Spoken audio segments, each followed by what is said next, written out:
When my son Kevin called me senile in front of his wife and teenage son at my own Thanksgiving dinner table, I smiled, served dessert, and quietly excused myself to make a phone call.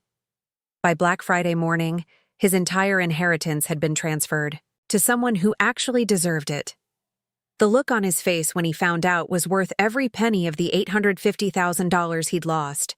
Before we jump back in, tell us where you're tuning in from, and if this story touches you, make sure you're subscribed, because tomorrow, I've saved something extra special for you. My name is Linda Harper, and for 35 years, I poured my heart into creating the perfect family home on Maple Street in Riverside, Connecticut. The colonial house with its white picket fence and wraparound porch wasn't just where I lived. It was where I built memories, weathered storms, and raised my son Kevin into the man I thought he'd become. My late husband Frank always said our home was the heart of the neighborhood, and I believed him. Even after his passing 5 years ago, I maintained that tradition, keeping our doors open and our tables set for family gatherings. Frank had been a good provider and an even better father. He'd built Harper Hardware from nothing into one of the most trusted businesses in town, serving 3 generations of Riverside families. When he passed from a sudden heart attack, he left behind more than just grief. He left behind a substantial estate that included the hardware store property, our family home, and careful investments that totaled nearly $850,000. As his widow, and Kevin's mother, I naturally assumed this inheritance would eventually pass to our son, continuing Frank's legacy of providing for family. Kevin had always been ambitious, even as a child. Where other kids played with toys, he organized them into elaborate business schemes, selling comic books to his classmates and charging neighborhood kids for bike repairs he'd learned from watching Frank. I was proud of his drive, especially when he graduated from business school and landed a management position at a regional corporation. When he married Amanda, a sharp-minded marketing executive with her own successful career, I felt like Frank and I had raised a son who would honor our family's values of hard work and integrity. Their son Tyler was the light of my life after Frank's death. At 16, he had his grandfather's gentle humor and his father's quick mind, though lately I'd noticed him becoming more distant during family visits.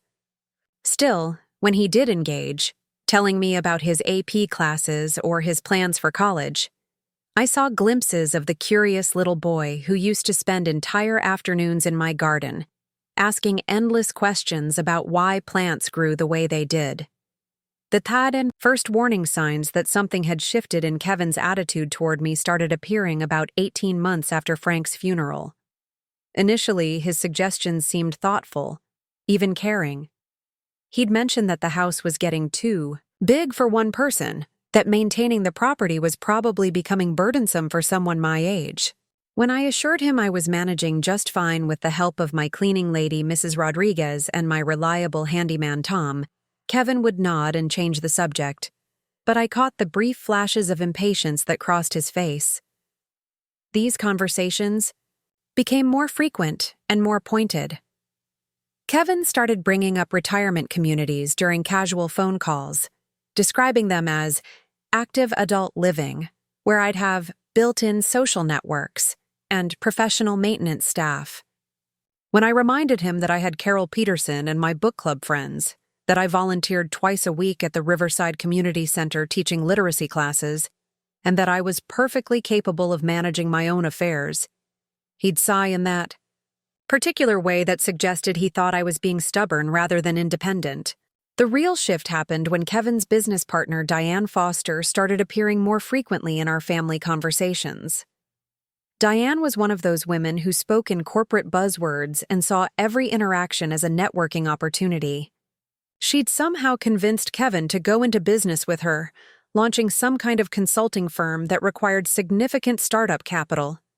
Suddenly, Kevin's gentle suggestions about my living situation became more urgent, more financial in nature.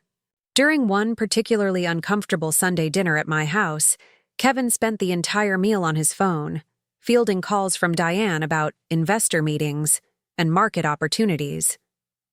When I asked him to put the phone away so we could enjoy our family time, he looked at me with barely concealed irritation and said, "Mom, this is important. This business could set our family up for generations." Amanda, to her credit, tried to mediate by changing the subject to Tyler's upcoming college applications, but the tension remained thick throughout the meal. Tyler himself seemed embarrassed by his father's behavior, apologizing to me later in the kitchen while helping with dishes. "Grandma Linda," he said quietly, "Dad's been really stressed about money lately. He and Mom argue about it sometimes." That conversation with Tyler opened my eyes to problems I hadn't fully recognized. Kevin wasn't just being inconsiderate. He was financially overextended, and apparently counting on something that wasn't his to count on. The inheritance Frank had left was legally mine to do with, as I chose. But Kevin seemed to have developed an expectation of entitlement that troubled me deeply. Over the following months, Kevin's visits became less about spending time with family and more about subtle assessments of my mental state. He'd ask me the same questions multiple times during a single visit, then exchange meaningful glances with Amanda when I answered consistently. He started commenting on small things, if I forgot where I'd put my reading glasses, or if I couldn't immediately remember the name of a neighbor's new dog, as if these normal moments of human forgetfulness were evidence of cognitive decline. The hardware store property became another source of tension. Frank had always intended for the business to stay in the family, but after his death, I'd made the practical decision to lease the building to a young entrepreneur who opened a successful cafe. The rental income provided me with financial independence and helped the downtown area thrive. Kevin, however, saw it as a missed opportunity. He frequently suggested that we could sell the property for development, citing the rising real estate values in downtown Riverside. When I explained that Frank would have wanted the building to continue serving the community, and that I enjoyed knowing it was helping another family build their dream, Kevin's frustration became more obvious. "Mom," he said during one tense conversation, "you're thinking with your heart instead of your head. That property could be worth twice what Dad paid for it. We're sitting on a gold mine." The way he said "we" bothered me immensely. The property wasn't ours, it was mine, left to me by my husband who trusted me to make wise decisions about our assets. Kevin's presumption that he had a say in how I managed Frank's legacy revealed an attitude that went beyond financial stress into something that felt dangerously close to greed. Meanwhile, my own life was flourishing in ways that Kevin seemed unable or unwilling to recognize. My volunteer work at the community center had expanded into coordinating a neighborhood meal delivery program for elderly residents who were truly homebound. My book club had evolved into a literary discussion group that met weekly at the local library, drawing participants from 3 different towns. I'd even started taking painting classes at the senior center, discovering a creative outlet that brought me immense joy. Carol Peterson, my closest friend since Frank and I moved to Maple Street, became my anchor during this period of growing family tension. Carol had been a nurse for 40 years before retiring, and her practical wisdom helped me navigate the complex emotions I was experiencing about Kevin's changing behavior. "Linda," she told me one afternoon over coffee at Sunset Diner, "there's a difference between a son who's worried about his mother's well-being and a son who's worried about his inheritance. You need to figure out which one you're dealing with." Her words stayed with me as I observed Kevin's interactions more carefully. When he visited, did he ask about my health, my happiness, my plans and interests? Or did his conversations always circle back to financial matters, property values, and suggestions about how I should be living my life?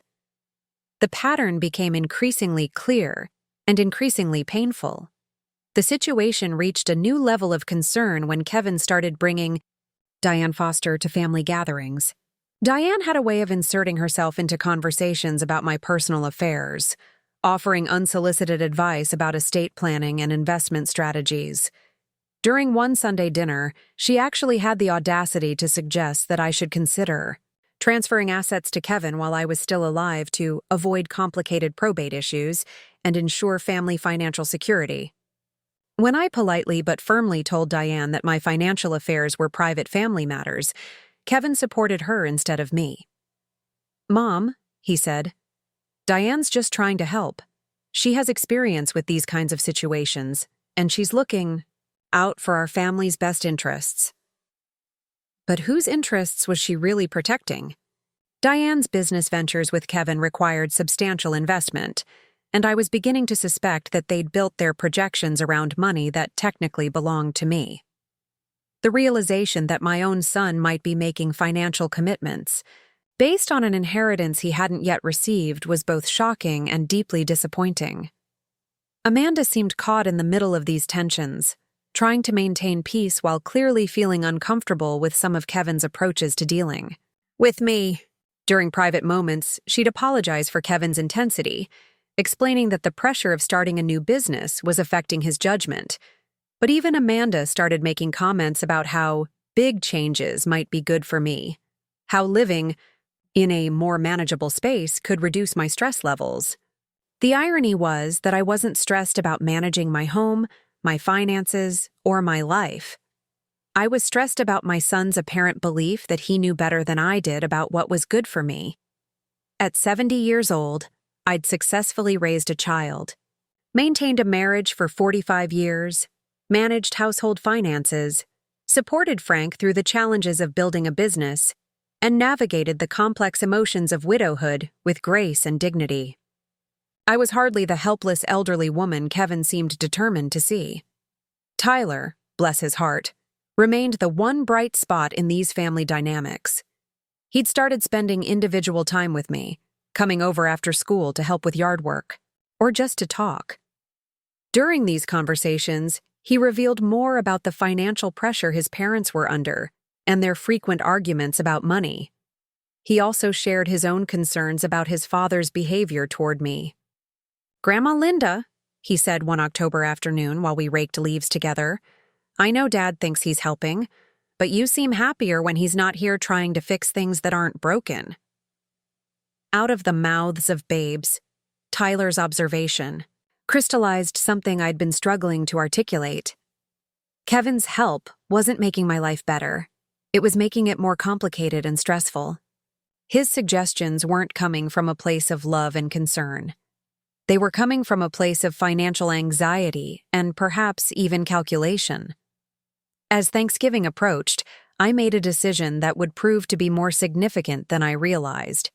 At the time, I invited Kevin, Amanda, and Tyler for our traditional family dinner, but I also made an appointment with Jonathan Bailey, the family lawyer who'd handled Frank's estate. I didn't have a specific plan yet, but I wanted to understand my options regarding the inheritance and to ensure that my own wishes would be legally protected regardless of what family pressures might emerge. Mr. Bailey had known Frank and me for over 20 years, and he'd handled everything from our wills to the business incorporation for Harper Hardware.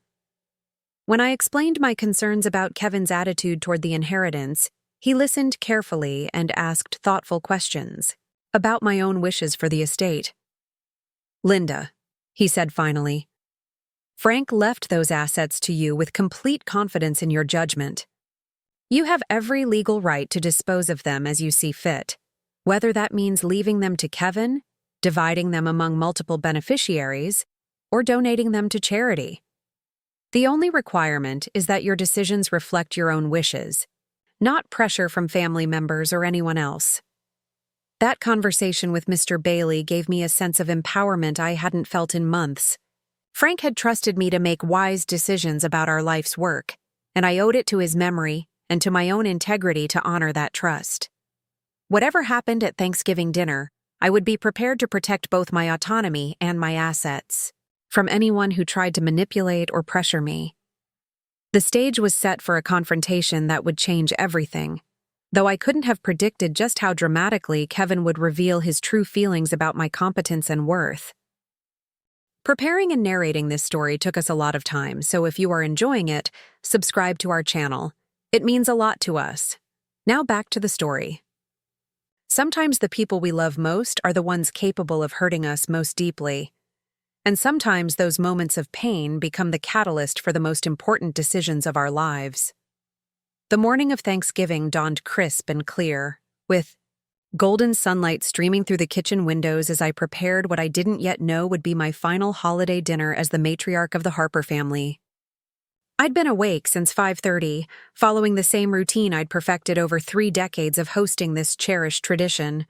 The 20-pound turkey was already in the oven, filling the house with that distinctive aroma that meant home and family and gratitude.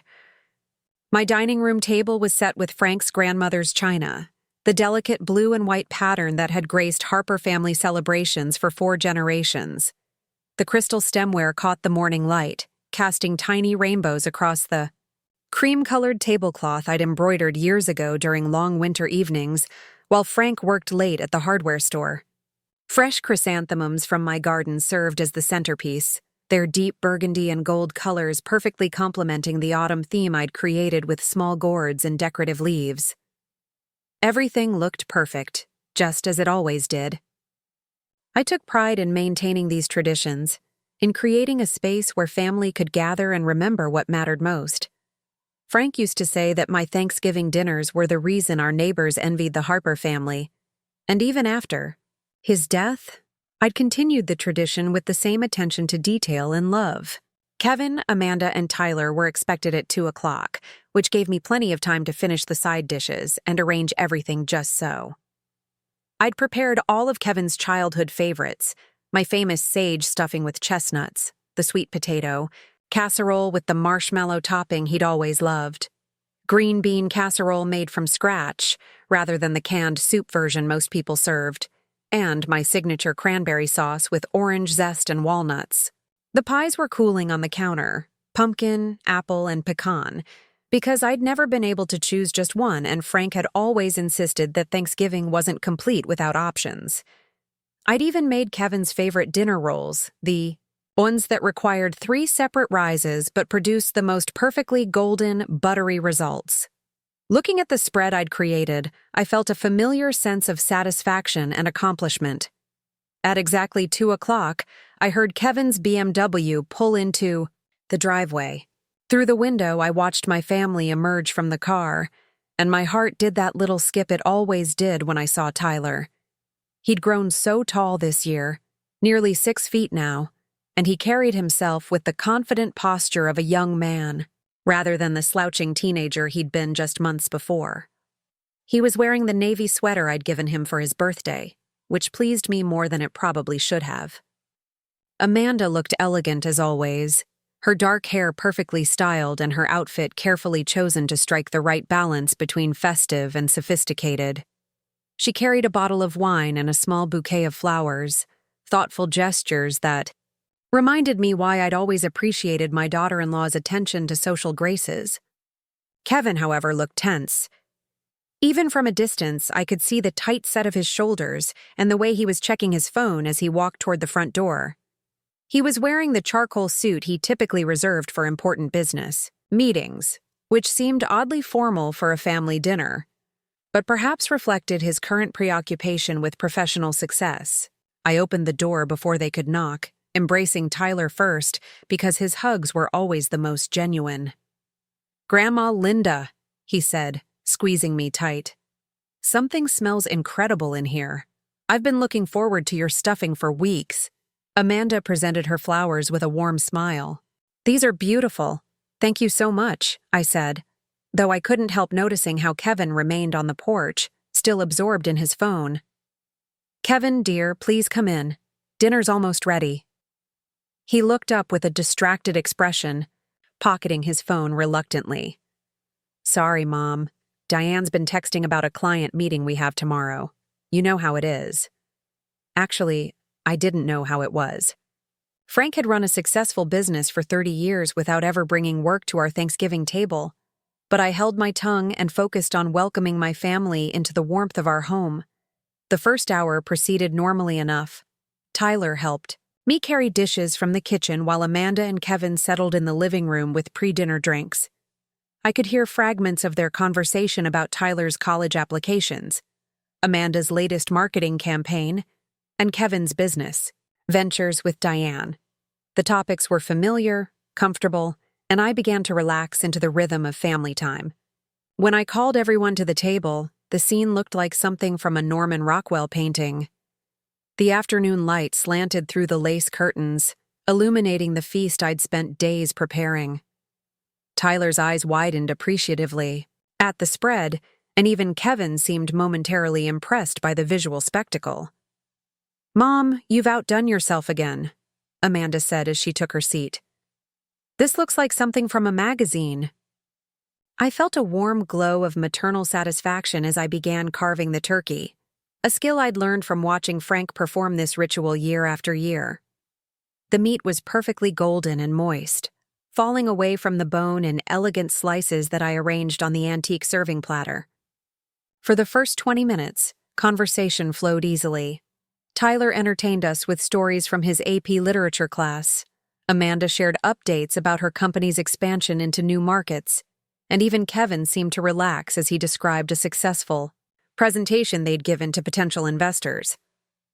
But as we moved into the main course, I noticed Kevin's attention drifting. He kept glancing at his phone, which he'd placed beside his plate despite my unspoken preference for device-free family meals. His responses to Tyler's stories became increasingly perfunctory, and I caught him checking the time repeatedly. The shift happened when Tyler mentioned his college essay about family traditions and how much our Thanksgiving dinners had influenced his understanding of gratitude and connection. I wrote about how Grandma Linda keeps all these traditions alive, he said, and how she's taught me that family history matters. Instead of the proud smile I expected, Kevin's expression darkened. "Well," he said, cutting into his turkey with unnecessary force, "traditions are fine, but at some point, you have to be practical about things." The comment hung in the air like a discordant note in an otherwise harmonious symphony. Amanda shot Kevin a warning look, but he didn't seem to notice. Tyler, sensing the sudden tension, focused intently on his plate. "What do you mean by practical?" I asked, keeping my voice carefully neutral. Kevin set down his fork and looked directly at me with an expression I'd never seen before, something between frustration and condescension. "Mom, we need to talk about some things. About this house, about your living situation, about making some sensible decisions for your future." The turkey suddenly tasted like sawdust in my mouth. "Kevin, this is Thanksgiving dinner. Can't we discuss whatever concerns you have at another time?" "When, Mom? Every time I try to bring up important topics, you change the subject or dismiss my concerns. I'm worried about you living alone in this big house, managing all these responsibilities. It's not safe or practical for someone your age." Someone my age. The phrase stung more than I'd expected. "I'm 70 years old, Kevin, not 90. I'm in excellent health. I manage my affairs perfectly well, and I happen to love this house and this life I've built. But for how long?" Kevin's voice was rising now, his frustration spilling over into something that felt dangerously close to anger. "What happens when you fall down those stairs? What happens when you forget to turn off the stove or leave the front door unlocked? What happens when you start making poor financial decisions because you're not thinking clearly anymore?" The accusations hit me like physical blows. Amanda was staring at her plate, clearly uncomfortable but apparently unwilling to intervene. Tyler looked confused and upset, glancing back and forth between his father and me as if trying to understand how our peaceful dinner had devolved into this attack. "Kevin Harper," I said, my voice steady despite the hurt blooming in my chest. "I have never forgotten to turn off the stove. I have never left doors unlocked, and my thinking is perfectly clear. What's brought on these concerns?"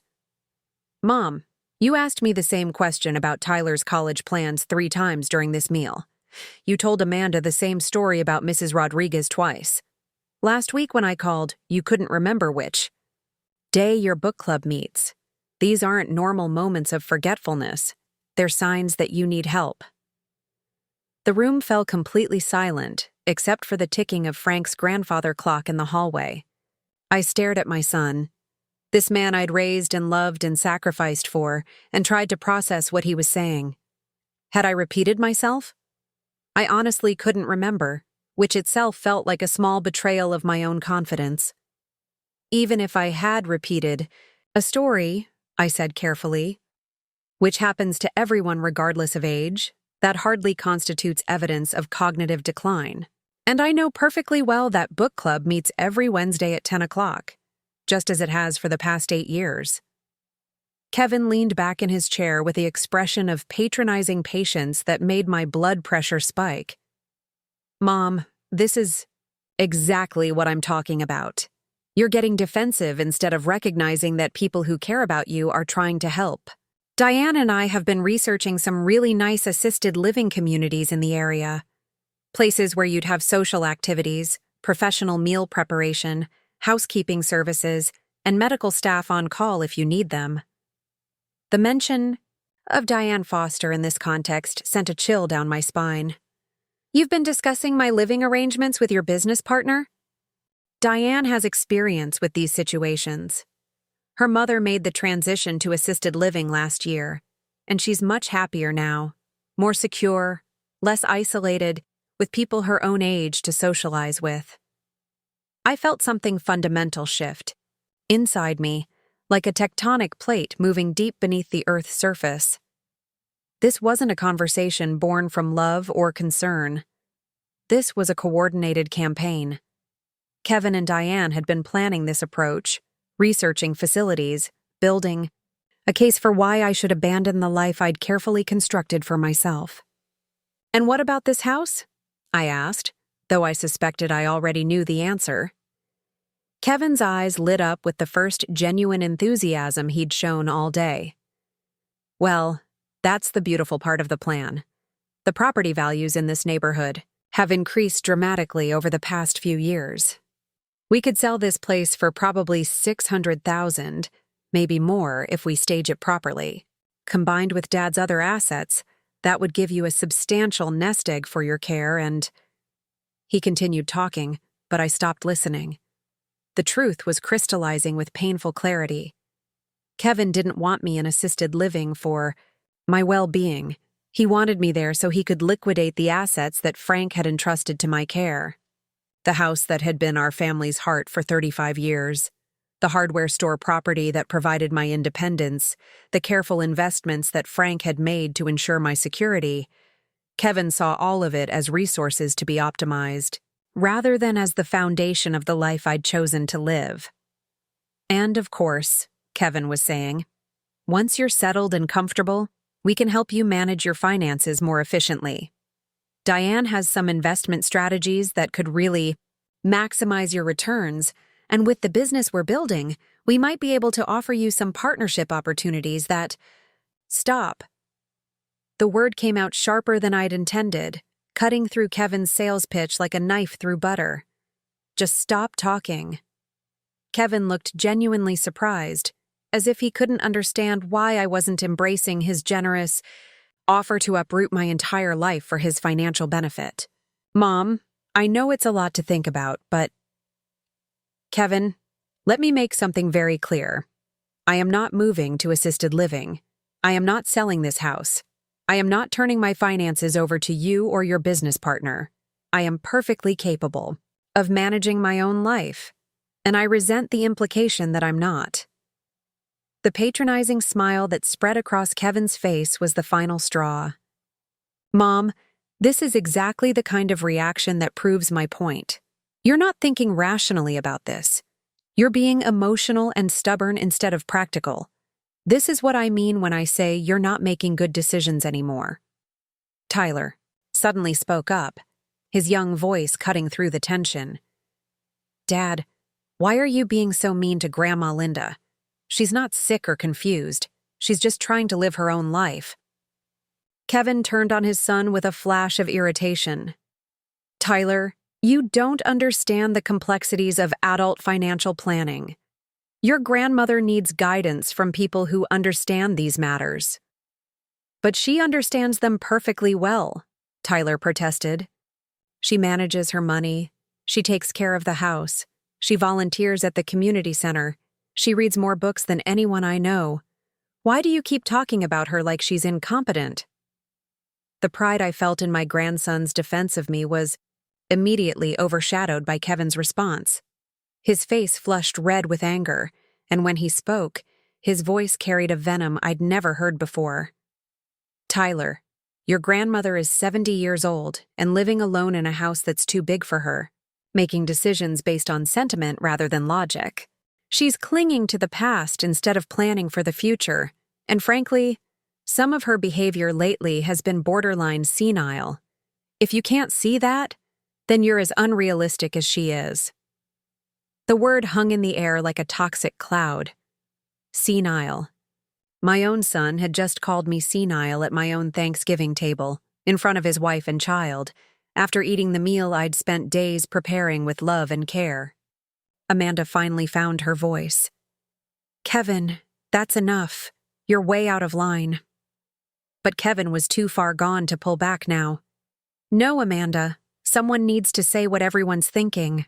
Mom is not thinking clearly anymore.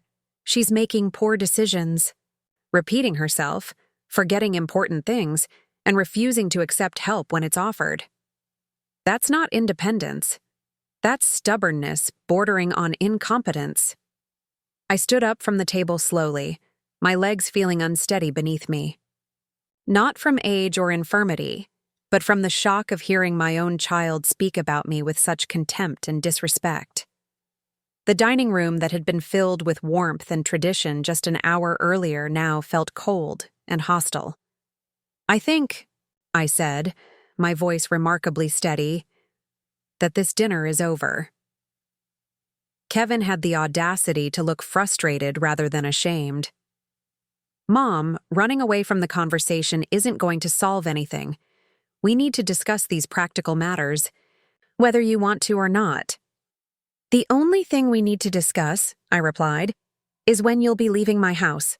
Tyler stood up as well, his face flushed with embarrassment and anger. Dad, you owe Grandma Linda an apology. What you said was horrible and wrong. Sit down, Tyler, Kevin snapped. This is an adult conversation about adult responsibilities.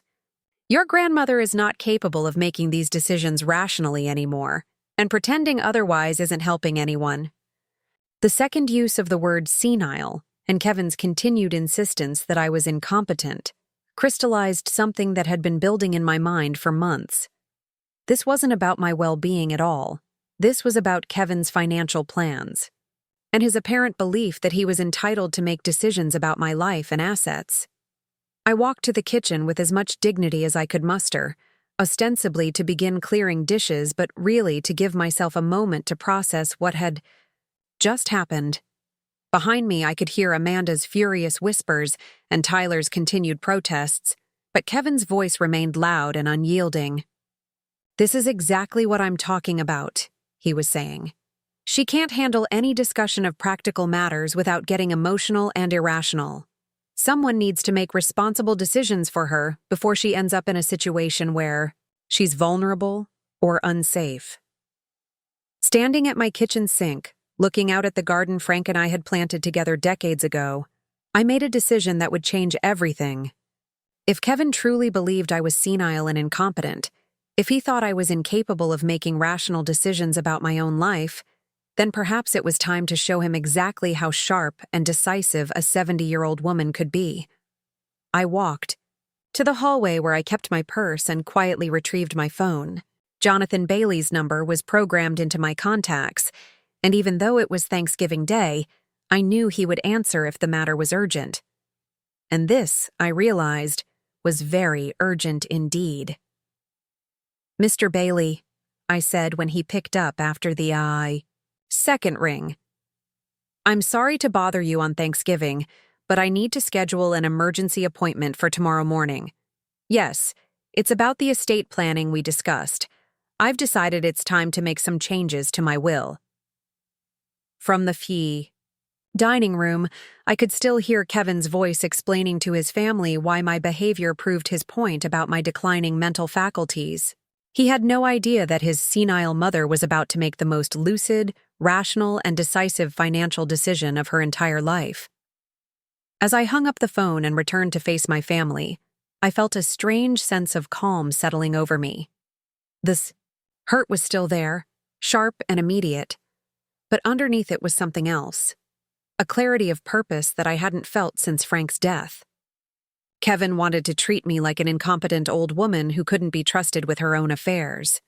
Tomorrow, he would learn exactly what this incompetent old woman was capable of when properly motivated. Black Friday morning arrived gray and drizzly, matching my mood as I sat in my kitchen with a cup of coffee that had long since grown cold. The remnants of yesterday's disastrous Thanksgiving dinner still cluttered my dining room table, the beautiful china and crystal stemware now seeming to mock the ugly reality of what my family had become. I'd barely slept, replaying Kevin's words over and over in my mind, each repetition making them sting more sharply.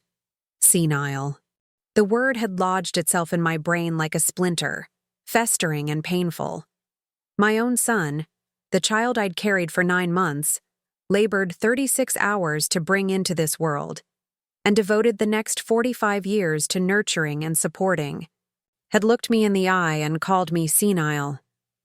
Not in a moment of anger or frustration, but as a calculated assessment of my mental state, delivered with the cold certainty of someone who believed he was stating an obvious fact.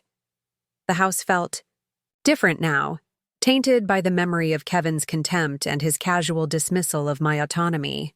Every room held echoes of his voice explaining to Amanda and Tyler why I couldn't be trusted to make my own decisions, why I needed guidance from people who understood these matters better than I did. The home that had been my sanctuary for 35 years now felt like evidence in a case being built against my competence. But this morning, in the quiet gray light filtering through my kitchen windows, I felt something crystallizing inside me that was the opposite of the confusion and decline Kevin claimed to see. My mind was sharp, focused, and absolutely clear about what needed to happen next. If my son wanted to treat me like an incompetent old woman, then he was about to learn exactly what this particular incompetent old woman was capable of achieving. At precisely 9 o'clock, I called Jonathan Bailey's office. His secretary, Mrs. Chen, answered on the second ring with the professional warmth I'd come to appreciate over the years of working with their firm on Frank's business affairs and estate planning. "Good morning, Mrs. Harper. Mr. Bailey mentioned you might be calling early today. He's cleared his morning schedule to meet with you. Would 10:30 work?" The efficiency with which Mr. Bailey had prioritized my situation gave me the first sense of validation I'd felt since Kevin's attack. Here was a professional who took my concerns seriously, who treated me as a competent adult capable of making important decisions about my own life. The contrast with my son's attitude was both stark and affirming. I dressed carefully for the meeting, choosing the navy blue suit I'd worn to Frank's funeral and the pearl necklace he'd given me for our 20th anniversary. If I was going to make decisions that would fundamentally alter my family's future, I wanted to look like the serious, rational woman I knew myself to be, regardless of Kevin's assessment of my mental faculties. The law offices of Bailey Morrison and Associates occupied the second floor of a restored Victorian building in downtown Riverside, just 3 blocks from where Frank's hardware store had served the community for 3 decades. As I climbed the familiar stairs, I thought about all the times Frank and I had made this journey together, updating our wills when Kevin was born, restructuring the business as it grew, planning for our retirement years that were cut short by his sudden death. Mr. Bailey greeted me personally, his silver hair and kind eyes radiating the professional competence that had guided our family through major financial decisions for over 20 years. His office was lined with law books and family photos, creating an atmosphere of both authority and warmth that immediately put me at ease. "Linda," he said, gesturing to the comfortable chairs arranged around a small conference table. "I could hear the distress in your voice yesterday. Why don't you tell me exactly what's happened?"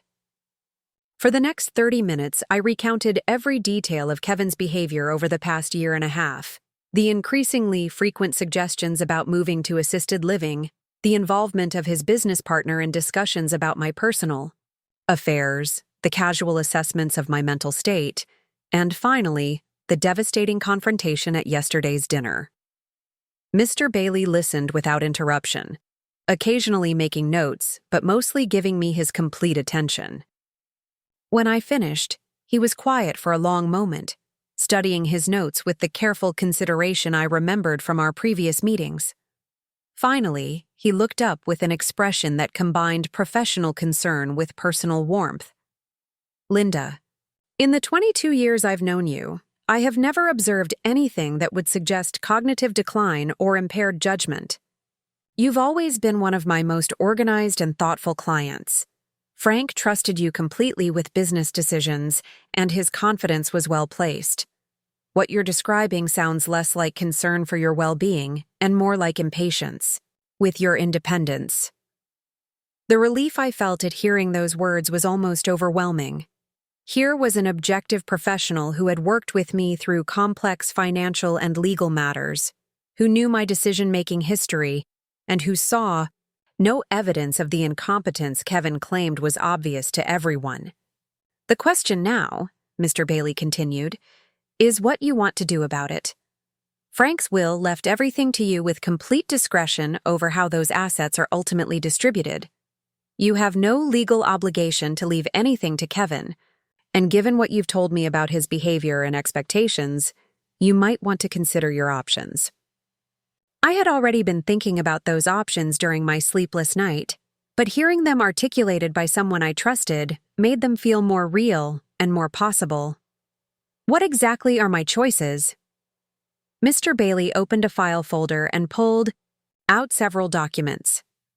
"Legally, you can dispose of your assets however you choose. You could leave everything to Kevin as originally planned. You could divide the inheritance among multiple beneficiaries. You could establish a trust with specific conditions, or you could donate some or all of it to charitable organizations. The choice is entirely yours." The idea of charitable donation resonated immediately. Frank and I had always believed in giving back to the community that had supported our family and business for so many years. We'd made regular contributions to local organizations during his lifetime, but the possibility of creating something more substantial and lasting appealed to both my heart and my sense of justice. "Tell me about setting up a scholarship fund," I said. Mr. Bailey's face brightened with genuine enthusiasm. "That's a wonderful idea, Linda. Frank would have loved the concept of supporting education in the community. We could establish a fund through the Riverside Community Foundation that would provide annual scholarships for local students who demonstrate academic excellence but lack the financial resources for college. The fund could be structured to continue, indefinitely, helping students for generations to come." As he explained the mechanics of establishing such a fund, I felt a sense of rightness that I hadn't experienced in months. This was what Frank would have wanted, our life's work contributing to opportunities for young people who reminded us of ourselves at that age, working hard and dreaming big but needing a helping hand to reach their goals. How much would be needed to establish a meaningful scholarship program? I asked. "With the assets you described, the house, the hardware store property, and Frank's investments, you could probably fund scholarships for 8 to 10 students annually. Depending on how you structure it, each scholarship could cover full tuition at the state university or significant assistance for students attending private colleges."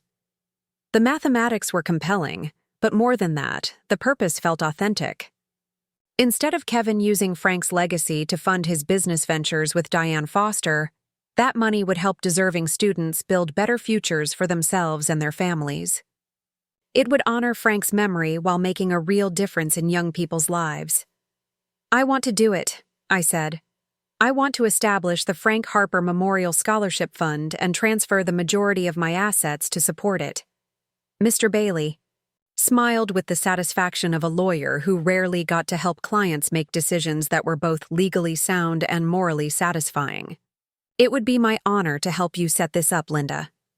We can structure it so that you retain enough assets to ensure your own comfort and security while directing the rest toward the scholarship fund. You'll also have the satisfaction of seeing The program launched during your lifetime, and perhaps even meeting some of the students it helps. Over the next 2 hours, we worked through the details of restructuring my estate. The house would be sold upon my death, with proceeds going to the scholarship fund. The hardware store property would be transferred immediately, providing the initial endowment. Most of Frank's investment portfolio would fund the ongoing operations, while a smaller portion would remain for my personal use. The beauty of the plan was its permanence. Once the fund was established and properly endowed, Kevin would have no ability to redirect those resources toward his business ventures or personal financial needs. The money would be legally protected for its intended purpose, helping students for decades to come. "What about Kevin?" Mr. Bailey asked as we finalized the documentation. "Do you want to leave him anything at all?" I considered the question carefully. Despite my anger and disappointment, Kevin was still my son, and Tyler was still my beloved grandson. "I'll leave him $50,000, I decided. Enough to acknowledge the relationship, but not enough to fund his business schemes. And I want to establish a separate education fund for Tyler, something Kevin can't touch, but that will ensure my grandson can attend any college he chooses." Mr. Bailey nodded approvingly. "That seems both generous and wise. It protects Tyler's interests while making clear that Kevin's behavior has consequences." By noon, all the paperwork was complete. The Frank Harper Memorial Scholarship Fund was officially established, the assets were legally transferred, and my new will was signed and witnessed. In less than 3 hours, I had fundamentally altered the financial future Kevin had been counting on, redirecting nearly $800,000 from his anticipated inheritance to a cause that would honor Frank's memory and values. The sense of empowerment was unlike anything I'd felt since Frank's death. For 5 years, I'd been drifting somewhat, managing my affairs competently, but without a larger sense of purpose. Now I had created something meaningful, something that would outlast my own life and make a real difference in the world. Kevin had called me senile, but this senile old woman had just made one of the most important and far-reaching decisions of her entire life. As I drove home from Mr. Bailey's office, I felt lighter than I had in months. The gray morning had given way to brilliant sunshine, and the familiar streets of Riverside seemed to sparkle with possibility. I stopped at Sunset Diner for lunch, treating myself to a celebratory slice of apple pie while I called Carol Peterson to share my news. "Linda Harper, you magnificent woman." Carol's voice was filled with admiration and glee. "I wish I could see Kevin's face when he finds out. After the way he spoke to you yesterday, he deserves everything that's coming to him." Carol's support meant the world to me, but more than that, her immediate understanding of my decision confirmed that I'd made the right choice. A true friend could see both the justice and the wisdom in what I'd done, while someone motivated by greed or entitlement would focus only on the financial implications. That afternoon, I began making phone calls to share my news with the people who mattered most. Mrs. Rodriguez, my cleaning lady, was thrilled to hear about the scholarship fund and immediately began talking about her nephew, who was struggling to afford college. Tom, my handyman, expressed genuine admiration for my decision to honor Frank's memory in such a meaningful way. Most importantly, I called Tyler directly, catching him between classes at school. "Grandma Linda," he said, "I'm so sorry about yesterday. Dad was completely out of line, and I told Mom he owes you a huge apology." "Tyler, sweetheart, I've made some important decisions about my estate that I want you to know about directly from me." I explained the scholarship fund and his own protected education fund, watching through my kitchen window as neighbors raked leaves and prepared for the coming winter. "Grandma, that's incredible. Dad always talks about Grandpa Frank's legacy. But this is what a real legacy looks like. I'm so proud of you for doing something that will help other kids like me." Tyler's immediate understanding and support confirmed what I'd suspected. He had inherited the Harper family values of generosity and community service, even if his father had lost sight of those principles in his pursuit of business success. That evening, as I sat in my living room reading by the lamp Frank had bought for my 60th birthday, I felt a profound sense of peace. The house was quiet, but it no longer felt empty or tainted by yesterday's confrontation. Instead, it felt like a place where important decisions had been made, where a woman had stood up for her dignity and her values against family members who had forgotten what really mattered. I knew that Kevin would eventually learn about the scholarship fund, probably when he received his copy of my revised will or when the first scholarships were announced in the local newspaper. I tried to imagine his reaction, the shock, the anger, the desperate calculations about what could be done to reverse my decision. But those were his problems to solve, not mine.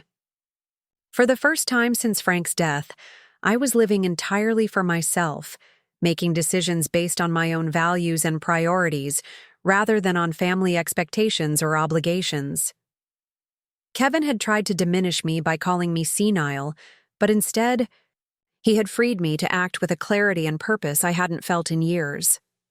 Tomorrow, I would begin the process of reaching out to the Riverside Community Foundation about implementing the scholarship program. I would start meeting with high school counselors to understand how best to identify deserving students. I would begin creating something beautiful and lasting from the ashes of my family's betrayal. Kevin thought he was dealing with a confused old woman who needed guidance and supervision. Instead, he had awakened a force of nature who was just getting started on the most important work of her life. If this was what senility looked like, then perhaps the world needed more senile old women who refused to accept disrespect and instead transformed it into positive action. The Frank Harper Memorial Scholarship Fund would be my legacy, my statement about what truly mattered, and my final gift to a community that had given my family so much over the years. Kevin's inheritance was gone, but something far more valuable had taken its place. The knowledge that Frank's life and work would continue to make a difference long after both of us were gone. 3 weeks passed before Kevin discovered what his senile mother had accomplished with her supposedly impaired judgment. 3 blissful weeks during which I threw myself into the work of establishing the scholarship program with an energy and enthusiasm I hadn't felt in years. The Riverside Community Foundation welcomed my initiative with open arms, and their program director, Maria Santos, became both a professional partner and a genuine friend as we developed the selection criteria, an application process for the Frank Harper Memorial Scholarships. During those weeks, I experienced a rebirth of purpose that reminded me who I'd been before I became defined solely by my roles as wife and mother. I attended foundation board meetings, collaborated with high school guidance counselors, and even visited the local newspaper to discuss featuring the scholarship program in their education section. Every day brought new tasks, new conversations, and new reminders that my mind was not only sharp, but capable of tackling complex organizational challenges. The scholarship fund had already attracted attention beyond what I'd anticipated. When word spread through the community that Frank Harper's widow was establishing a substantial educational endowment, other local business owners began inquiring about contributing to the fund. The hardware store property sale had generated enough interest that we were considering expanding the program to include vocational training scholarships as well as traditional college funding. I was reviewing scholarship applications in my kitchen on a Tuesday morning when I heard Kevin's BMW screech into my driveway with uncharacteristic urgency. Through the window, I watched him slam the car door and stride toward my front entrance, with a manila envelope clutched in his hand and an expression of pure fury distorting his features. The doorbell rang with sharp, insistent bursts that matched his agitated state. When I opened the door, Kevin pushed past me without invitation, his face flushed red and his breath coming in short, angry gasps. "What the hell have you done?" he shouted, waving the envelope in my direction. "What the hell is this?" I closed the front door calmly and turned to face my son with the composed demeanor I'd cultivated during my weeks of purposeful activity. "Good morning to you too, Kevin. I assume you received your copy of my updated will." "Updated will?" His voice cracked with disbelief. Mom, you've lost your damn mind. You've given away my inheritance to some charity. $800,000 just thrown away on strangers while your own family gets nothing. The irony of his outburst wasn't lost on me. Here was the man who'd called me senile just 3 weeks earlier, now desperately trying to convince me that I'd made an irrational decision, apparently unaware that his own behavior had inspired my choice. Kevin, please sit down. We should discuss this calmly. Calmly? He threw the envelope onto my coffee table with such force that several scholarship applications scattered across the floor. There's nothing calm about this situation. You've destroyed my financial future based on some delusional idea that you're helping people. This is exactly what I was talking about on Thanksgiving. You're not thinking clearly anymore. I remained standing, looking down at my agitated son with a mixture of pity and steely resolve. Actually, Kevin, my thinking has never been clearer. I made a deliberate, well-considered decision to redirect your father's legacy towards something that would honor his values and make a meaningful difference in young people's lives. Dad's values? Kevin's laugh was harsh and bitter. Dad's values were about taking care of family first. He built that business and saved that money for us, for his son and grandson, not for a bunch of random kids who have nothing to do with our family. The distortion of Frank's character and priorities struck me like a physical blow. Your father believed in hard work, education, and community service. He volunteered at the youth center, sponsored little league teams, and gave countless hours of free labor to families who couldn't afford repairs. This scholarship fund embodies everything he stood for. Kevin began pacing my living room like a caged animal, his hands clenched into fists and his voice rising with each sentence. This is insane. You're giving away money that should go to Tyler's future, to my business, to the family Dad worked his whole life to provide for. No rational person would make this decision. Tyler's future is completely secure, I replied evenly. I've established a separate education fund that will cover his college expenses at any institution he chooses. As for your business with Diane Foster, that was never your father's responsibility or mine. The mention of Diane seemed to ignite a new level of fury in Kevin. My business? This isn't about my business. This is about basic family loyalty, about honoring the wishes of a dead man who trusted you to take care of his son. Frank trusted me to make wise decisions about his legacy. Creating educational opportunities for deserving students is exactly the kind of wise decision he would have made himself. Kevin stopped pacing and stared at me with an expression that combined desperation with something approaching hatred. Mom, you don't understand the implications of what you've done. Diane and I have investors counting on the capital infusion we expected from your estate. We've made commitments based on reasonable assumptions about family inheritance. You're not just hurting me, you're destroying business relationships and professional opportunities.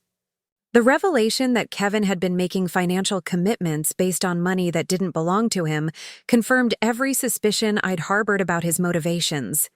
He hadn't been concerned about my well-being or living situation.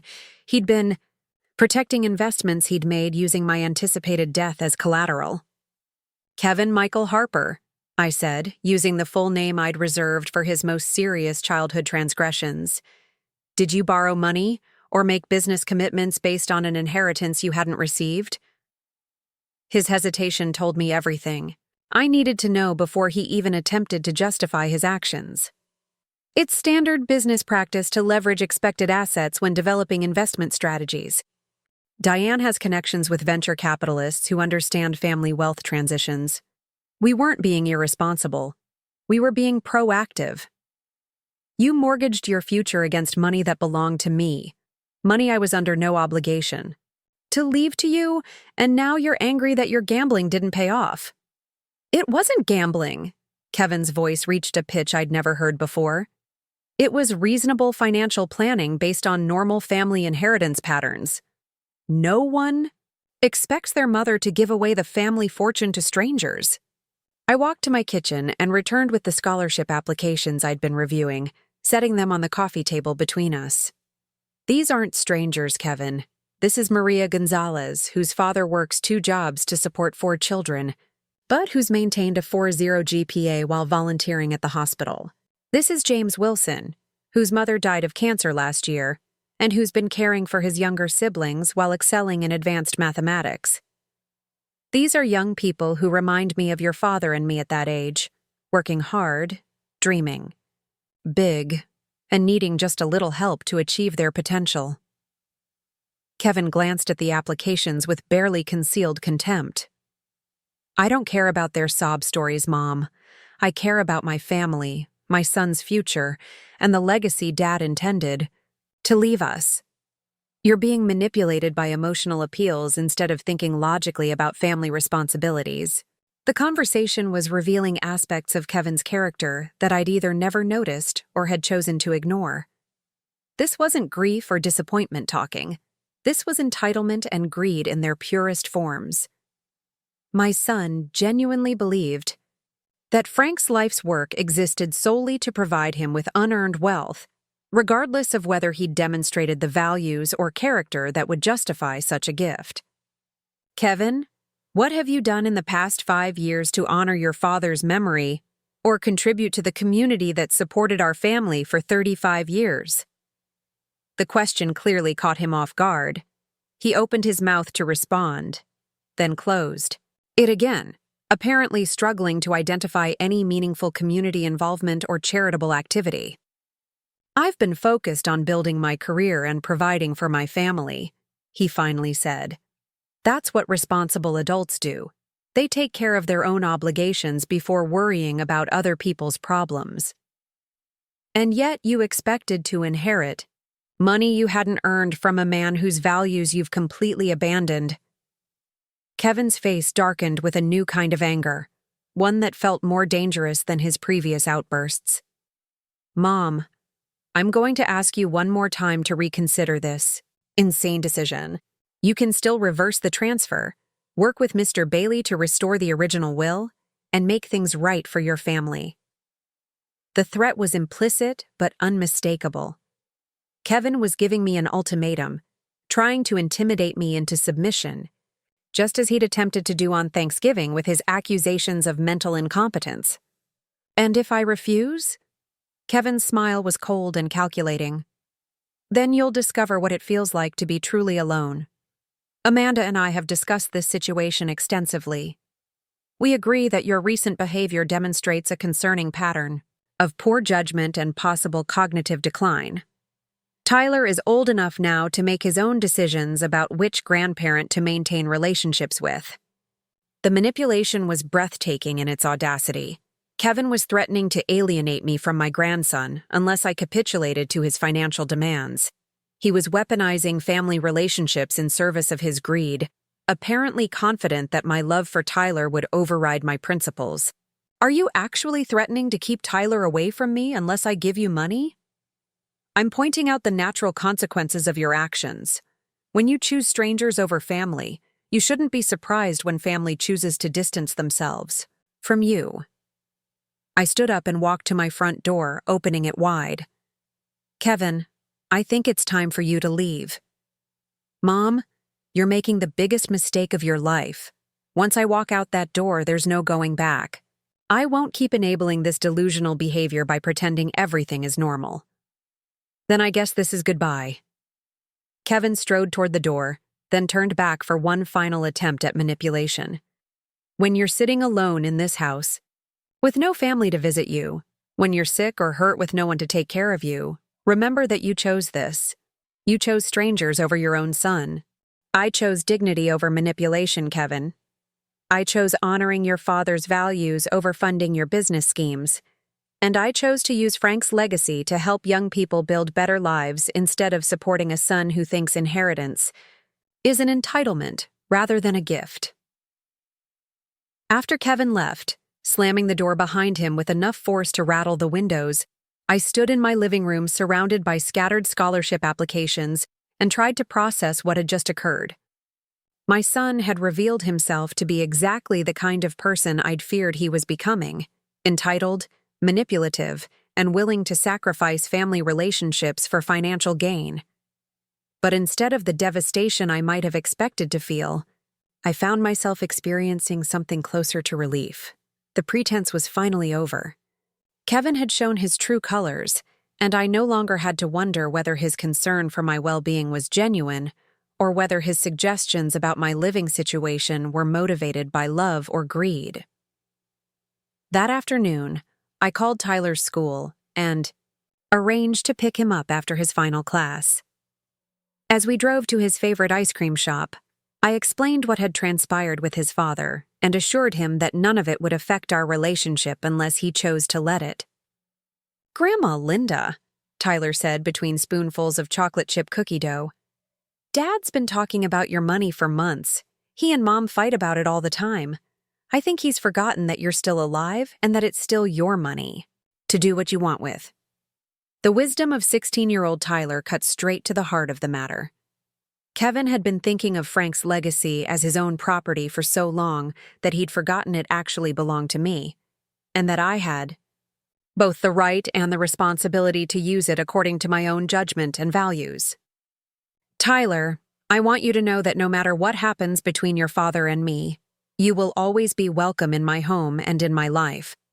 The education fund I've established for you is completely separate from these family issues."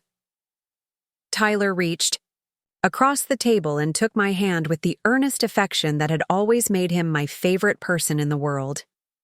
"Grandma, I'm proud of what you're doing with the scholarship fund. It's what Grandpa Frank would have wanted, and it's going to help a lot of kids who really need it. Dad will figure out eventually that this was the right thing to do." That evening, Carol Peterson came over for dinner and moral support, bringing a bottle of wine and her characteristic blend of sympathy and righteous indignation. "Linda Harper, you are the strongest woman I know," she declared as we sat on my back porch watching the sunset. "Kevin showed his true character today, and it wasn't pretty, but you stood your ground with grace and dignity." Over the following days, other friends and community members reached out to express their support for both the scholarship fund and my handling of family tensions. Mrs. Rodriguez hugged me fiercely when she arrived for her weekly cleaning, telling me in her accented English that her nephew was already working on his scholarship application. Tom, my handyman, spent an extra hour fixing a loose gutter just so he could tell me how much he admired my decision to honor Frank's memory through education rather than family appeasement. The contrast between my community's response and Kevin's reaction couldn't have been more stark. People who actually knew me, who had observed my character and judgment over years of interaction, saw the scholarship fund as a natural expression of my values. Only Kevin, blinded by his sense of entitlement and financial desperation, viewed it as evidence of incompetence. A week after our confrontation, I received a formal letter from an attorney I didn't recognize, representing Kevin in what appeared to be a preliminary legal challenge to my mental competence and the validity of my revised will. The letter requested that I submit to psychological evaluation and suggested that undue influence might have been involved in my decision to establish the scholarship fund. I immediately forwarded the letter to Jonathan Bailey, who called me within an hour of receiving it. "Linda, this is exactly the kind of desperate measure I expected from Kevin once he realized what you'd done. The good news is that he has no legal standing for this challenge. You're clearly competent, the will was properly executed, and you made these decisions independently without any coercion or influence. What happens next?" "We'll respond formally, but I expect this will go nowhere. Kevin's attorney is probably just trying to intimidate you into reversing your decision. Once they realize you have competent legal representation and aren't going to be bullied, they'll likely drop the matter." Jonathan Bailey was right. Within 2 weeks, Kevin's legal challenge quietly disappeared, apparently abandoned when his attorney realized that attacking the mental competence of a 70-year-old woman who was actively managing a complex charitable foundation was unlikely to succeed. But the real vindication came when the first Frank Harper Memorial Scholarships were announced in the Riverside newspaper. The article featured photos of the recipients and quotes from their parents about what the scholarships meant to their families. Maria Gonzalez's father wept as he described how the scholarship would allow his daughter to become the first college graduate in their family's history. James Wilson's aunt explained how the scholarship would enable him to pursue his dream of becoming an engineer while still supporting his siblings. That newspaper article generated more positive response than anything I'd experienced since Frank's death. Phone calls, letters, and visits from community members who wanted to thank me for creating opportunities for their children and grandchildren. Local business owners who wanted to contribute to the fund or establish similar programs. Hideyes, school teachers who shared stories about talented students who would benefit from future scholarships. Kevin had accused me of choosing strangers over family, but what I'd actually done was choose a larger definition of family, one that included the entire community that had supported and nurtured the Harper family for decades. Frank's legacy would now touch hundreds of lives over the coming years, creating ripple effects of education and opportunity that would extend far beyond anything Kevin's business ventures could have achieved. The boy I'd raised to value hard work and community service had become a man who saw Frank's life's work as nothing more than a source of unearned income. But the decision I'd made in response to his betrayal had created something beautiful and lasting, something that honored both Frank's memory and the values we'd tried to instill in our son, even if those lessons hadn't taken root. Kevin thought he was dealing with a senile old woman who could be intimidated into submission. Instead, he'd discovered that this particular old woman had more strength, clarity, and purpose than he'd ever possessed himself. The Frank Harper Memorial Scholarship Fund was my answer to his disrespect, and it would continue answering long after both of us were gone. 6 months after Kevin's explosive departure from my life, I stood in the Riverside High School auditorium watching Maria Gonzalez receive her diploma as valedictorian of her graduating class. The young woman who would be attending Yale University in the fall thanks to the Frank Harper Memorial Scholarship walked across that stage with the same dignity and determination I remembered seeing in Frank's eyes when he talked about his dreams for our future together. The auditorium was packed with families celebrating their children's achievements, but I felt a special pride watching Maria and the 3 other scholarship recipients I'd come to know personally over the past months. James Wilson had decided to pursue mechanical engineering at the State University, while Sarah Kim would be studying pre-med at a prestigious private college. Marcus Thompson, whose single mother worked as a night custodian to support her family, had earned admission to the business program at the regional campus where he could commute from home while helping care for his younger siblings. These weren't just names on scholarship applications anymore. They were young people I'd gotten to know through the mentorship program we'd established alongside the financial assistance. Once a month, scholarship recipients and their families gathered at the community center for workshops on everything from financial literacy to study skills to college preparation. What had started as my response to Kevin's betrayal had evolved into something far richer and more meaningful than I'd ever imagined possible. Sitting in that auditorium, surrounded by families whose lives had been touched by Frank's legacy, I felt a contentment that had nothing to do with family approval or social expectations. This was what purpose felt like, the deep satisfaction that comes from using your resources and energy to make a genuine difference in the world. After the graduation ceremony, I joined the reception in the school cafeteria, where proud parents and grandparents shared stories and took countless photographs. Maria's father, Eduardo, approached me with tears in his eyes and a smile that could have powered the entire building. "Mrs. Harper," he said, taking my hands in his work-calloused ones, "I cannot express what your generosity has meant to our family. Maria will be the first Gonzalez to attend university, but she will not be the last. Her younger brother is already working harder in school because he sees what education can accomplish." These were the moments that made Kevin's absence from my life feel less like a loss and more like a necessary amputation of something that had become toxic. Eduardo Gonzalez understood gratitude and legacy in ways my own son apparently never would. The ripple effects of the scholarship program were already extending beyond the immediate recipients to inspire their siblings, cousins, and friends to pursue their own educational dreams. As the reception continued, I noticed Tyler standing near the doorway, scanning the crowd with the focused intensity he'd inherited from his grandfather. When he spotted me, his face lit up with the genuine affection that had sustained me through the difficult months of family estrangement. "Grandma Linda," he called out, weaving through the crowd to reach me. At 17 now, Tyler had grown into his height and developed the confident bearing of a young man who knew his own worth. I wouldn't have missed this for anything. "Dad? Doesn't know I'm here, but I needed to see the graduation."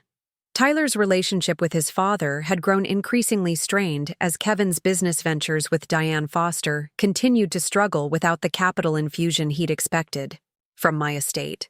According to Tyler, his parents argued frequently about money, and Kevin's resentment toward me had poisoned much of their family conversation.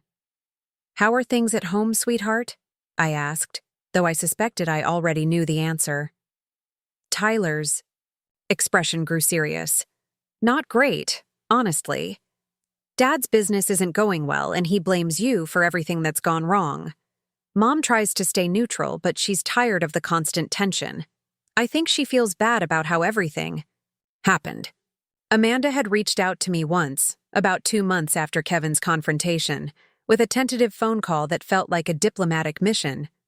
She'd expressed regret about the family division and suggested that perhaps mediation might help us find common ground. But when I explained that I had no intention of reversing my decision about the scholarship fund, and that Kevin's behavior had demonstrated character flaws that went beyond simple financial disappointment, Amanda had quietly withdrawn from any further peacemaking efforts. "Tyler, I hope you know that none of this changes how I feel about you or your future. The education fund I established for you is completely separate from whatever issues exist between your father and me." Tyler nodded, but his expression remained troubled. "I know, Grandma, and I'm grateful for that. But I also want you to know that what you've done with the scholarship program is incredible. These kids you're helping, they're going to change the world because you believed in them." The wisdom and maturity Tyler consistently displayed made me proud of the young man he was becoming, despite the toxic environment his father had created at home. Whatever mistakes I might have made as a parent with Kevin, it seemed that Tyler had inherited the Harper family values that his father had abandoned. As we talked, Robert Martinez approached with the easy smile that had become one of my favorite parts of these community events. Bob had become involved with the scholarship program through his volunteer work at the animal shelter, where several of our recipients had done community service hours. His background as a veterinarian had made him a valuable mentor for students interested in science and medicine, and his gentle humor had made him a treasured friend to me personally. "Linda, another successful graduation," Bob said, joining our conversation with the natural warmth that made him welcome in any group. "I just spoke with Sarah Kim about her pre-med plans. That young woman is going to make an excellent doctor." Bob and I had been spending increasing amounts of time together over the past few months, initially planning scholarship events, but gradually expanding into shared dinners, weekend trips to farmers' markets, and long conversations about everything, from literature to politics, to our respective experiences with loss and renewal. At 72, Bob was living proof that life could hold surprises and new joys, even in what society considered the twilight years. Tyler watched our interaction with the observant intelligence that reminded me so much of Frank at that age. "Mr. Martinez, thank you for all the help you've given the scholarship kids. Maria told me your study group sessions really helped her with her science courses." "It's been my pleasure, Tyler. Your grandmother has created something special here, and being part of it has given my retirement more meaning than I ever expected." As the reception wound down and families began gathering their graduates for celebration dinners, I reflected on how dramatically my life had changed since that terrible Thanksgiving dinner. Kevin had called me senile and threatened to isolate me from family love and support. But instead of the loneliness he'd predicted, I'd found myself surrounded by a community of people who valued my contributions and respected my judgment.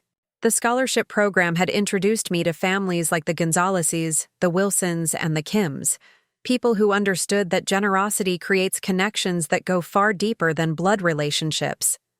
My weekly mentorship sessions had become highlights I looked forward to, and the quarterly board meetings at the Community Foundation gave me opportunities to collaborate with other local philanthropists on projects that would benefit Riverside for generations to come. More personally, my friendship with Bob had evolved into something that felt like a second chance at companionship and affection.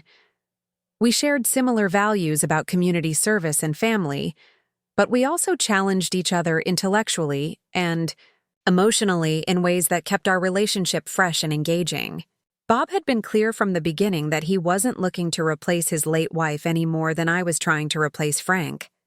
But we were both open to creating something new and meaningful together. 2 weeks after the graduation ceremony, the Riverside newspaper published a feature article about the scholarship program's first year of operation.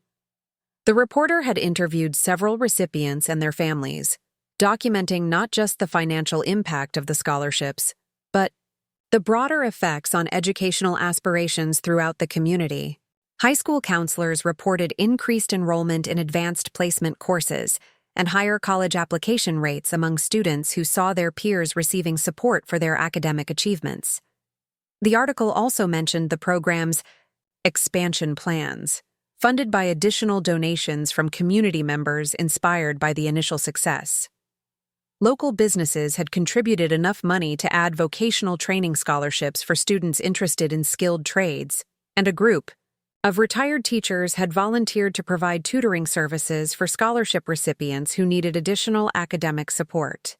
Reading that article filled me with a pride that had nothing to do with personal recognition and everything to do with witnessing the multiplication of positive impact. Frank's legacy was growing beyond anything either of us could have imagined, touching lives and creating opportunities in ways that would extend far into the future. The same day the article was published, I received an unexpected visitor. Amanda stood on my front porch holding a small wrapped package, her expression a mixture of nervousness and determination that reminded me of Tyler when he was preparing to confess some minor childhood transgression. "Linda, I hope you don't mind me stopping by unannounced. I've been wanting to talk with you for months, but I wasn't sure how to approach the conversation." I invited Amanda inside and prepared tea while she gathered her thoughts. She looked tired, older than her 42 years, with the stress lines that come from living in a household filled with chronic tension and disappointment. "I read the newspaper article about the scholarship program," she began once we were settled in my living room. "I wanted to tell you how proud I am of what you've accomplished. Kevin may not be able to see it, but what you've done honors Frank's memory in the most beautiful way possible." Amanda's words carried the weight of months of suppressed feelings. I also wanted to apologize for not speaking up more forcefully during that awful Thanksgiving dinner. I was caught off guard by Kevin's behavior, and I should have defended you more clearly. The apology meant more to me than Amanda probably realized. During the lonely days immediately following my break, with Kevin, I'd wondered whether I'd misread the situation, whether my reaction had been disproportionate to his offense. Hearing Amanda acknowledge the inappropriateness of Kevin's behavior validated my decision and confirmed that reasonable people could see the situation clearly. "Amanda, I appreciate your words, but you are in an impossible position. Kevin is your husband and Tyler's father. I understand why you couldn't take sides in that moment." Amanda shook her head firmly. "There weren't sides to take, Linda. There was right and wrong, and Kevin was wrong. He's been wrong about a lot of things lately, and it's affecting our entire family." She handed me the wrapped package with a slight smile. "This is something I found while cleaning out Kevin's old room in our house. I thought you should have it." Inside the package was a photograph I hadn't seen in years. Frank and Kevin working together in the hardware store when Kevin was about 12 years old. Frank was showing Kevin how to operate the key-cutting machine, and both of them were grinning at the camera with identical expressions of pride and concentration. The photograph captured a moment when Kevin still embodied the values Frank had tried to instill in him: curiosity, work ethic, and respect for the family business that served their community. Looking at that image, I felt a pang of grief, not just for Frank, but for the son Kevin might have become if greed and entitlement hadn't corrupted his character. Amanda, this is precious. Thank you for thinking to bring it to me. Linda, I need you to know that Tyler talks about you constantly. He's so proud of the scholarship program and so grateful for the education fund you established for him. Whatever happens between you and Kevin, Tyler will always love and respect you. Amanda's visit provided a form of closure I hadn't known I needed. Her acknowledgement of my position and her obvious regret about the family division helped me release the last vestiges of doubt about my decisions. I hadn't destroyed my family. Kevin's behavior had revealed divisions that already existed, and my response had simply made them visible. That summer brought unexpected developments in Kevin's situation. According to Tyler, who continued to visit me regularly despite his father's disapproval, Kevin and Diane's business had finally collapsed completely. The venture capital funding they'd been pursuing had evaporated when their projected returns failed to materialize, and several of their investors were threatening legal action to recover their initial contributions. Kevin had been forced to take a conventional corporate job at a significant reduction in salary, while Diane had relocated to another state to avoid the professional embarrassment of their failed partnership. The financial pressure had intensified Kevin's resentment toward me, but it had also made it clear to Amanda and Tyler that his expectations about my inheritance had been based on unrealistic assumptions about both the amount of money involved and his right to control its distribution. "Dad keeps saying you ruined his life," Tyler told me during one of our weekly dinners together. "But honestly, I think you saved him from making even bigger mistakes. He was in way over his head with that business stuff." Tyler's perspective helped me see Kevin's situation with more compassion than I'd been able to muster during our confrontation. My son had made poor financial decisions based on inherited wealth he'd never actually possessed, and when those decisions led to failure, he'd chosen to blame me rather than accept responsibility for his own choices.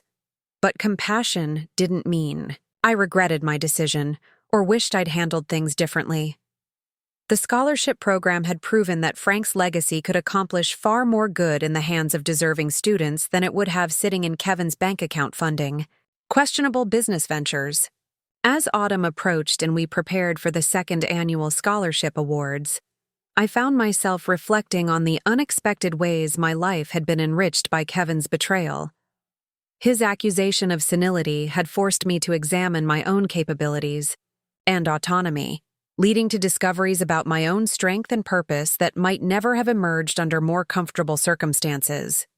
The monthly mentorship meetings had connected me with young people whose energy and aspirations reminded me of my own forgotten dreams. Maria Gonzalez called me regularly from Yale to share her academic successes and seek advice about course selection. James Wilson had invited me to his engineering project presentations, where I learned about innovations in sustainable technology that gave me hope for the future. My relationship with Bob had evolved into a partnership that honored both our past losses and our present possibilities.